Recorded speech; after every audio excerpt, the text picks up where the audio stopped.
Hello everyone and welcome back to Let's Play Super Mario Bros. 2. In the last part, we started off the game and now we're in World 2-3 once again going with Peach.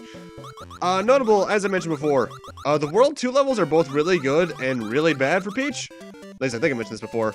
Because, yeah, her floating allows her to basically float over any and all quicksand.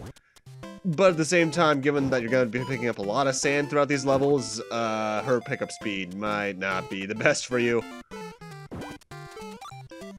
Now, something I should go over are the differences between Super Mario Bros. 2 and Doki Doki a bit more, because I already went over, like, the characters and such. But other graphical things are, like, magic potions slash, the formulas is what I generally call them, were genie lamps. Mushrooms were these weirdly detailed hearts. One-up mushrooms were the head of your controlled character. Some vegetables look slightly different. A lot of things actually were not animated, like, I think the tufts of grass, the cherries, POW blocks, so on and so forth, they were just still sprites, whereas here they're animated. Title screen was entirely different, as was, I think the title theme, because I think it was the credits theme for this game, without some sampling stuff. One that's rather important is that in Doki Doki, you could not run. If you held on the B button, you would not accelerate, and that made the game a bit longer than it should have been, honestly. Another big one is that Doki Doki actually had a save feature. I forget if it saved after every level or after every world, but that's rather important. Some sound effects sounded different due to some sound chip differences. Most of the music was extended for the Mario Brothers version, adding I think like a third part to each theme, I want to say. Enemies scream when defeated. In one of the two, I forget which one. I believe it's this one. A fairly minor thing, but something that's actually kind of major. Well, first, if that's the thing, the game will actually program if you get stuck underneath the key that it'll actually boost the key up so you can actually, you know, get unstuck. Something exclusive to the Mario version is that you'll shrink when you have 1 HP left. Just to give you that little visual cue of, oh, I'm not paying attention to my health. I should probably be doing that. Something I actually forgot to mention last part, or rather I got wrong, is that the Starman actually was in Doki Doki. I just played a different theme is what I was thinking of. The cherry system was all there. That was just me thinking of something else entirely. A strange difference is that in order to see the ending in Doki Doki, you had to beat all the levels with all the characters, which isn't too bad because of the save feature, but it's a bit long. Either way, time for our second boss, Triclyde. He likes to stand on that one platform and spawn some enemies, but his primary attack is firing his little fireballs at you. That's generally within volleys of 2 at a time, but honestly, Mouser is the harder fight of the first two.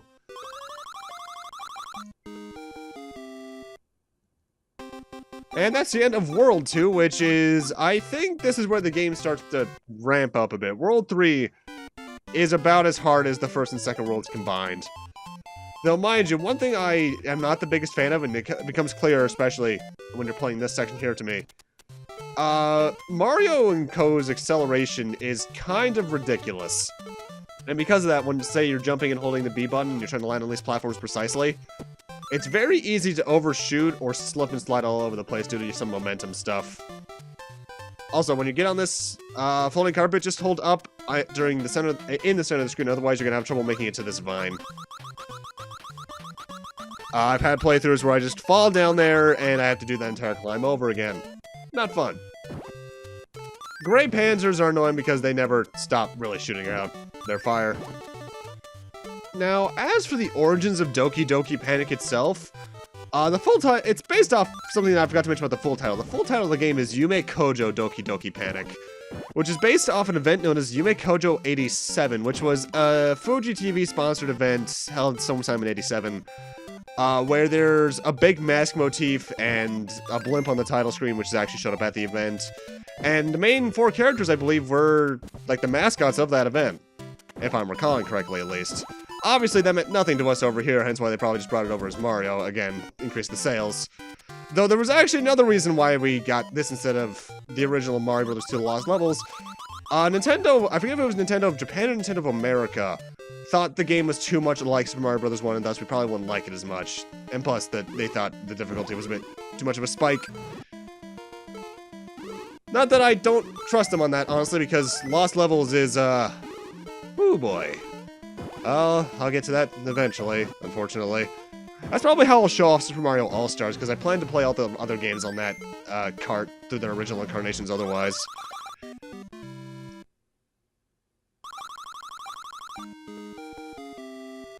I'm not exactly sure if the slots in this game run off a straightforward pattern, like it's always like, say, cherry, turnip, star, Shy Guy, or something like that, in terms of the order of the slots.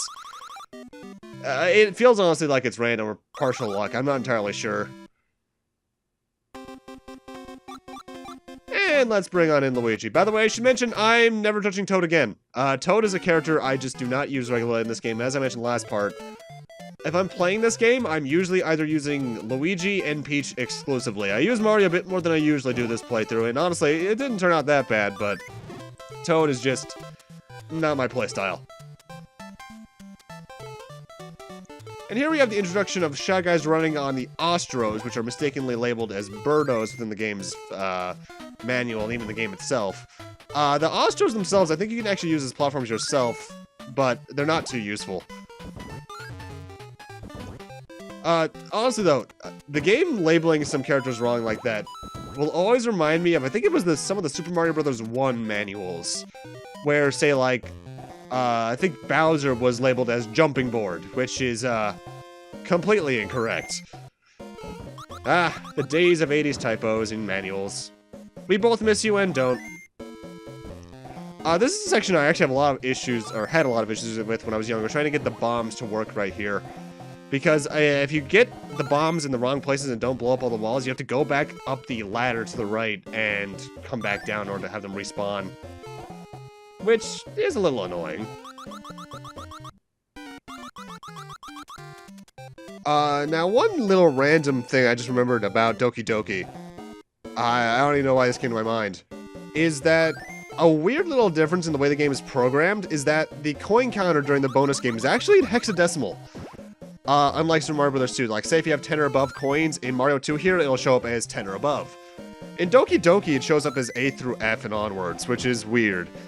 And in a complete coincidence, I think there was some promotional material for Doki Doki that had their characters posing with who would eventually be their counterparts here in Mario 2 USA.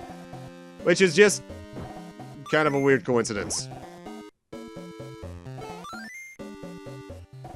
Hey Sonic, how are you doing? I know everyone's made that joke, but it's really weird to see a blue hedgehog in a Mario game in the 90s. Well, 80s and 90s. You know, sometimes I just have flashbacks, actually. Because whenever I think of Sonic and Mario together, I immediately think of those commercials for the first Mario and Sonic at the Olympic Games, where they have the final countdown playing, and it's just like guys in Mario and Sonic mascot suits helping people train or doing sports events. Those were hilarious. I haven't played any of the later Mario and Sonic in the Olympic games aside from the first Winter Olympics game on the DS, because I played both of them on the DS. And I heard there's still fun minigame collections, but I don't think they're worth my money, honestly. If I'm going for a minigame collection, I'm going for a Mario Party or something like that, and even then, even though I like some of the modern Mario parties, I can certainly see the complaints to them. I think the reason that they haven't gone back to the board game versions that were Mario Parties 1 through 7, I think even 8. I want to say that's because Chunsoft, not Chunsoft, what was the name? Hudson Soft got bought by Konami, and well, Super Bomberman R came out, which I think that's the only other game Hudson Soft really made. And, well, Super Bomberman R is not bad, but Konami is, not in the best straits at the moment for the obvious reasons.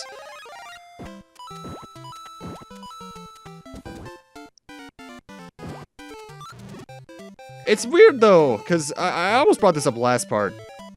Despite being a game that wasn't originally a Mario game, it's funny how much an effect on later games this game had, rather. Because almost every single enemy in this game has appeared otherwise throughout the Mario series again and again. And they even write off some of them as being returning enemies later on because they would appear in Mario's childhood during Yoshi's Island and such. And the character stats as well would carry over as well, as long as they're playable. Toad very little often had his low jump, but they brought that back again. It looks like they're probably going to stick with that for a while. And one thing I haven't mentioned is, despite Super Mario Bros. Super Show being a general Mario show with some random ass episodes, like I'm looking at the one where there's basically Sherlock Holmes, it was essentially Super Mario Bros. USA the show, because so much of the music and sound effects and even characters were borrowed right from this game. Mario Bros. 1 got mostly ignored when it came to that. Mario 3 had its own thing, which was bad, and then there's the Adventures of Super Mario World, which is the worst one, memes aside. Also, I remembered the way to kill Phanto. It might only be possible in World 1.3, though. Essentially, when you get the key, you head back outside of the dungeon area, and you pick up this one plant near where the formula is that contains a stopwatch, which is an item I haven't really talked about much. It'll just kind of freeze time. There's not too many of them in the game. And then you get a star from cherries, and then when the time is stopped and you get the star, you run to Phanto and you kill it. And it's gone forever from that stage. However, that doesn't stop future Phanto from appearing. So, whoops. Either way, this stage is a bit interesting in that I think there's actually a couple of different pathways that get you to the exit. I'm going for this way, which is the longest vertical climb, I think, in the game, potentially. But I don't have to worry too much for reasons. Now, one thing that I haven't mentioned yet, just because I was waiting for kind of a lull to mention it, which I'm kind of in right now, is that I've obviously mentioned, and people know, that Doki Doki Panic is what became Mario 2. But an interesting thing is, if I recall correctly, in a way, a Mario game became Doki Doki, because apparently Nintendo was originally making this co-op adventure plan they had, with vertically scrolling levels and throwing blocks, that would be two-player co-op, allowing players to toss people around. However, limitations kept them from doing it. And then they added more Mario-like elements, like horizontal scrolling levels and such. But then Fuji TV approached the company for the Yume Kojo stuff, so Doki Doki happened. And, well, from there, the rest is history.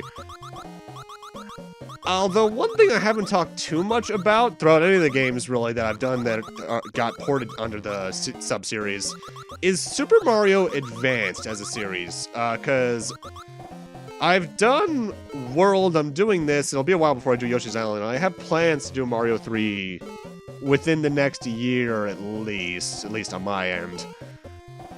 Super Mario Advance, for the most part, was just GBA versions of the All-Stars versions of those games. However, the biggest difference was screen ratio, obviously. It suffered some screen crunch.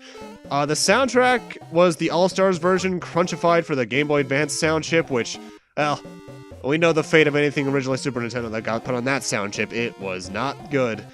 Added voice clips, like, let's say, like the Link to the Past version on GBA, which weren't too annoying, but at the same time, kind of were. But the biggest differences were some minor graphical things, like you could pick up Birdo's bow, one of the bosses was changed, as were, I think, some, it also added a score mechanic, which I'm not even sure the purpose of that. Oh, hi, Mouser again. Mouser is one of the only bosses in the game you fight more than once. In Doki Doki, you fought him 3 times, but you only fight him twice here. He takes more shots, though. He takes 5 shots this time around. Notable, though, this fight was entirely different in Advance. They replaced the second Mouser with Birdo, a robot Birdo about twice the size of a full-size Mario and company. It was more or less the same fight, shot out eggs that you had to throw back at it. Still shot out a couple of fireballs, I believe, as well. However, it also had a dash attack you had to try and jump over or use the chains around the room to hide above, rather. And it also had a stomp attack that if you were on the ground when it did it, you would be stunned. It's the only thing completely unique to Advance, but it's not worth me going after because I don't like Advanced Mario 2 that much. I think all the copies of Mario Advanced also had arcade Mario Brothers in it, and I think they also added Luigi's physics to, like, the Mario World version. Either way, with that, I'm going to need to end this off here. Thank you guys for watching, and in part 3, we'll once again be continuing through the levels, taking out more bosses, and heading towards our goal in the process. See you guys then.